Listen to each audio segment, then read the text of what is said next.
إذا ألقوا فيها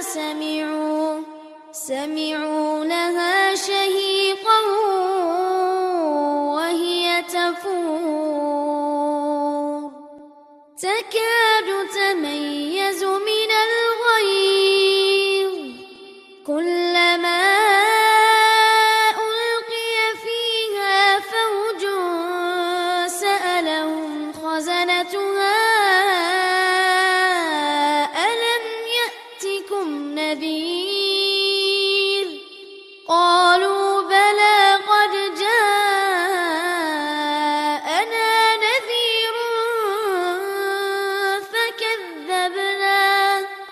فكذبنا